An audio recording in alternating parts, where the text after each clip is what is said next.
میرا آج کا پوچھنے کا مقصد یہ تھا کہ آپ کی کمیونٹی جو ہے بزنس کمیونٹی ان کا کیا ریئیکشن ہوگا اگر ایف آئی آر کٹ جاتی ہے اور یہ فیکٹری اونر جو ہے ان کو جیل ہو جاتی ہے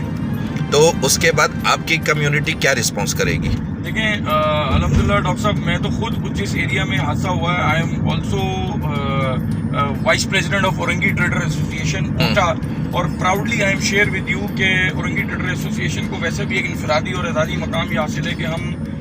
نہ صرف کراچی کی بلکہ نہ صرف پاکستان کی بلکہ پورے بر اعظم ایشیا کی سب سے بڑی آبادی کے تاجران کی نمائندگی کر رہے ہیں ہمارے محترم پریزیڈنٹ جناب عبداللہ بٹرا صاحب کی رہنمائی میں اور دسترس میں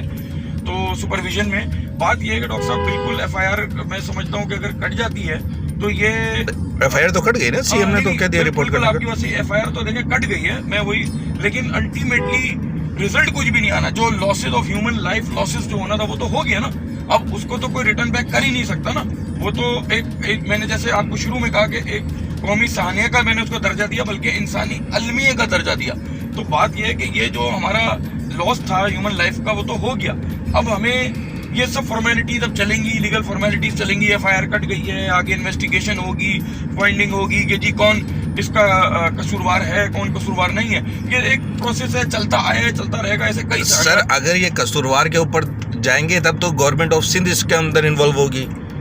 کیونکہ پاورٹی جو ہے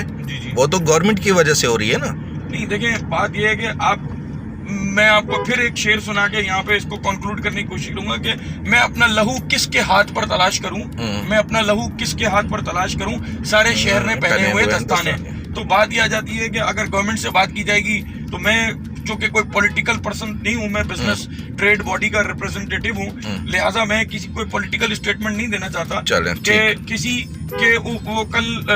کسی کو بلیم گیم نہیں ہم نے کرنا کہ گورنمنٹ کا 100% قصور ہے یا فیکٹری آنر کا قصور ہے یا پبلک مینجمنٹ غلط ہوئی. لیکن ایونچولی اینڈ الٹیمیٹلی جو بھی ہوا بہت غلط ہوا اور اس طرح کے واقعات کی ہمیں روک تھام کرنے کے لیے آگے جو مراحل ہیں اس کا سدباب کرنا ہوگا، اس کا حل تلاش کرنا ہوگا. ابھی کنکلوڈ آپ کو میں نہیں کرنے دوں گا، ابھی کچھ اور سوالات ہیں. ہم اس کو بلیم گیم سے ہٹ کر ہمیں یہ چاہیے کہ ہم فیکٹ فائنڈنگ کریں اور فیکٹ فائنڈنگ کے بعد ہم اس کی جو ہے نا کریکشن کے لیے اپنی جو ہے نا پلان ڈیزائن کریں، ہم اپنی ایک لائن آف ایکشن ڈیزائن کریں. ٹھیک ہے. اب نیکسٹ کوشچن جو ہے وہ یہ ہے کہ ابھی رمضان کا مہینہ چل رہا ہے، ہر کسی نے پلان کیا ہوا ہے، جتنے بھی ہیں ہم ہمیشہ سے دیکھتے آ رہے ہیں کہ یہ ایک کراچی کا افتخار کی بات ہے نا کہ جی ہم جو ہے پراؤڈلی اپنی جو ہمارے پاس ویلتھ ہے اس کو شیئر کر رہے ہوتے ہیں غریبوں کے ساتھ، جو ہمارا مذہب کے حساب سے حکم ہے زکوٰۃ کی صورت میں، خیرات کی صورت میں. تو اب آگے جن لوگوں نے پلان کیا ہوا ہے اور جو بھوک کی اور جو ملک کی حالت معاشی، یہ چیزیں تو ہر جگہ نظر آئیں گی. جب صرف آٹے پہ لوگ مر رہے ہیں اور یہاں پہ تو راشن ڈسٹریبیوشن ہوگا اور آپ کی کمیونٹی رکے گی بھی نہیں. دیکھیں ڈاکٹر صاحب بات وہی آ جاتی ہے کہ یہ بات تو کراچی کے لیے بڑا ایک سائن آف پراؤڈ ہے، سائن آف اسٹیٹس ہے کہ being a Karachi citizen and being belong from the Memon community, it's an honor and pleasure for us کہ الحمدللہ کراچی سب کا ہے، مگر ویری انفارچونیٹلی بڑی معذرت یاد کہنا پڑتا ہے کہ کراچی کا کوئی نہیں. جب بھی ملک میں کبھی بھی کسی قسم کی کوئی ہمارے یہاں پہ المیہ جنم لیا ہے یا حادثہ یا قدرتی آفات آئی ہیں تو اس کے اندر کراچی نے اپنا رول بڑھ چڑھ کر پلے کیا ہے اور ہمیشہ فرنٹ فٹ پہ رہا ہے. لیکن بدقسمتی سے جب کراچی کو کوئی برا سانحہ فیس کرنا پڑتا ہے تو کراچی کا ساتھ کبھی بھی کسی نے بھی نہیں دیا اور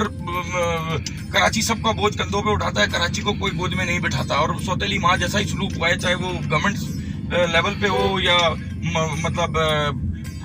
فیڈرل گورنمنٹ لیول پہ ہو، پروفیشنل گورنمنٹ لیول پہ ہو یا اور جنرل بیسس پہ ہو. تو آپ یہاں کی روڈیں دیکھ لیں، آپ یہاں کے حالات دیکھ لیں، آپ یہاں کا لا اینڈ آرڈر دیکھ لیں، آپ یہاں کی بدقسمتی کے ساتھ یہاں پہ پورے ملک کے لوگوں کو کراچی پال رہے ہیں، مگر اس کے باوجود بھی یہاں پہ نہیں سر. لیکن میں آپ کو یہاں پہ میں آپ کو روکوں گا.